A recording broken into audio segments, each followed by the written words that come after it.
You know that feeling? When you come home from a party, and something just feels empty. You had fun. You laughed with people. Everything seemed fine. But now you are alone. And there is this strange hollowness inside. You cannot quite put your finger on it.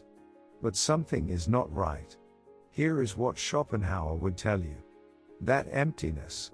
That is the real you trying to speak. Everything else was a mask. The smiling. The performing. The being on. All of it was just an act. And I know that sounds harsh. But stay with me here. Because understanding this might be the most liberating thing you learn today. Think about it. When you are around other people, you are constantly managing impressions. You are trying to seem likable, or competent, or interesting. You are watching what you say, monitoring your expressions, adjusting your behavior, based on who is in the room. It is exhausting actually, but we do it so automatically, that we do not even notice anymore. Schopenhauer had this powerful insight. He said, "He who does not enjoy solitude will not love freedom." When I first read that, I thought, okay, that is kind of dramatic. But the more I sat with it, the more I realized how deeply true it is. Because here is what he is really saying. If you cannot be alone with yourself, you are not actually free. You are dependent on other people to tell you who you are, to validate your existence, to fill that void inside. Let me ask you something. When was the last time you sat alone doing nothing?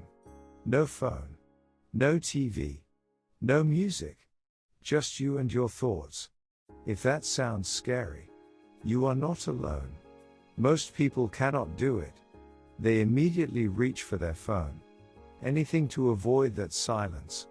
But why? Schopenhauer would say, in solitude you face yourself. And for many people, that is the last thing they want to do. Because when you are alone, all the things you have been avoiding come up. The doubts, the fears, the uncomfortable truths, they all come bubbling up. So we run from it. We fill every moment with noise, with people, with distraction. We cannot eat alone. We cannot take a walk alone. People say it is more fun with others. But is it really? Or does being alone force you to confront things you would rather not think about? Here is something interesting. When you are with others, you can drown out your inner voice with conversation. You can distract yourself from your real thoughts, from your real feelings. But when you are alone, that voice gets louder. And sometimes what it has to say is uncomfortable. Now let me ask you something else. When have you been most honest with yourself? When have you had your realest thoughts? I bet it was not at a party, or in a meeting at work, or even at dinner with your family. It was probably when you were alone. Maybe on a walk by yourself. Maybe late at night when everyone else was asleep. Maybe in the shower. Or driving alone in your car. Those are the moments when your real self emerges. Not the self you present to others, but the one underneath all the masks. And this is what Schopenhauer understood. Most of our relationships are just performances. We wear masks. Others wear masks. We are all just watching each other perform. The mask and the real face underneath. They are often very different. And the only place where you can take off the mask is when you are truly alone. Now I know what some of you might be thinking. But is not it lonely? Is not it sad to be alone? And yes, if you are not comfortable with yourself, solitude can feel like loneliness. But here is what Schopenhauer wants you to understand. There is a huge difference between loneliness and solitude. Loneliness is when you do not want to be alone. But you are. It is painful because it feels like rejection. Like you are missing something. But solitude, true solitude, is a choice. It is when you deliberately create space to be with yourself. Not because you have to, but because you want to. And when you approach it that way, everything changes. Think about what you can do when you are alone. You can think deeply, without having to explain yourself. You can explore ideas that might sound strange. If you said them out loud, you can feel whatever you are feeling, without having to manage how it appears to someone else. When you are alone, you do not have to perform. You can just be. And honestly, that is the closest most of us ever get to real freedom. Now compare that to being constantly around other people. When you are with others, you are always adjusting. You have to coordinate schedules. You have to consider their preferences. You have to watch what you say and how you say it. It is a kind of gentle imprisonment, is it not? You are bound by all these invisible chains of social expectation and interpersonal obligation. And look, I am not saying relationships are not important. Of course they are. We are social creatures. We need connection. But here is the crucial part. Those relationships should be part of your life. Not all of it. If your entire sense of self depends on other people, then you are not really living your own life. You are living through others. Here is something interesting. Look at the great philosophers throughout history. The great artists. The great thinkers. Almost all of them valued solitude. They sought it out. They protected it. Why? Because deep thinking requires silence. Creativity requires space. Self-knowledge requires time alone with yourself. You cannot discover who you really are in the middle of a crowded party. You cannot hear your own voice when everyone else is talking. So let me ask you this. Who are you really? Not who you are at work, or with your family, or with your friends. Not the role you play, or the image you project. But who are you when no one else is watching? Most people have no idea how to answer that.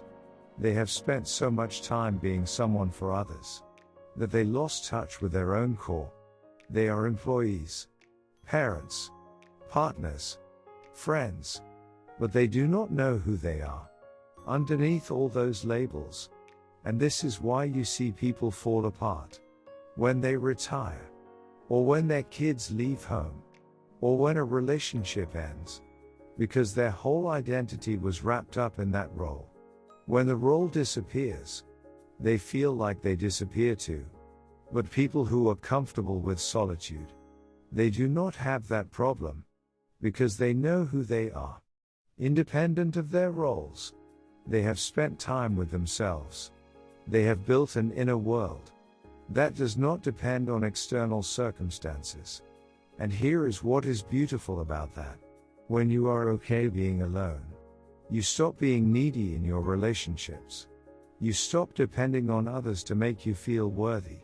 You stop needing constant validation. Instead, you become complete in yourself. And ironically, that makes you much better company, because you are not desperately clinging to others for your sense of self. You are choosing to be with them, not needing to be with them. There is a huge difference. So how do you cultivate this relationship with solitude? How do you go from fearing being alone to actually enjoying it? Start small. Give yourself permission to just sit quietly for 10 minutes. No phone, no book, no music. Just you and your thoughts. Yes, it will be uncomfortable at first. Your mind will probably race.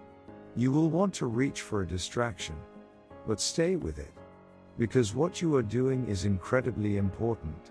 You are learning to be your own companion. You are discovering that you do not need constant external stimulation to feel okay. Build an inner life. Read books that make you think. Write in a journal. Take walks alone. Find hobbies you genuinely enjoy. Not to impress others, but because they are meaningful to you. This inner world becomes your kingdom. A place that is rich and full, even when no one else is there.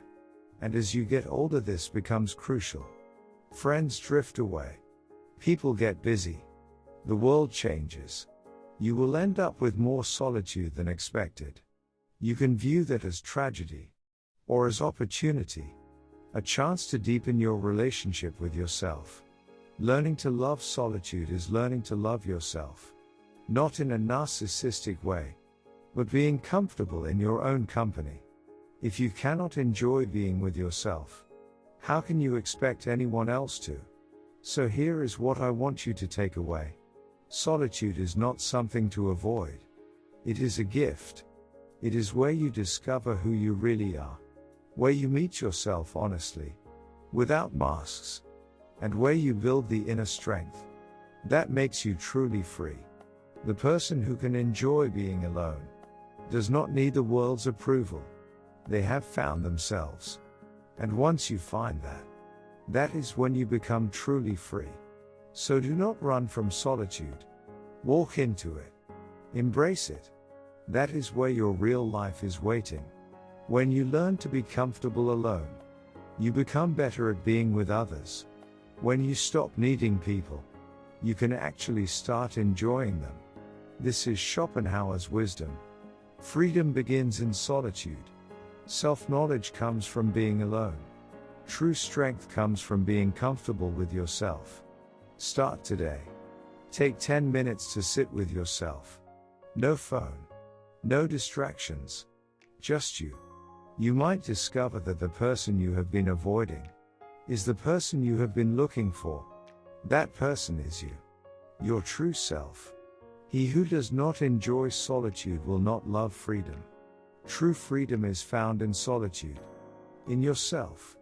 In that quiet place where you are finally you.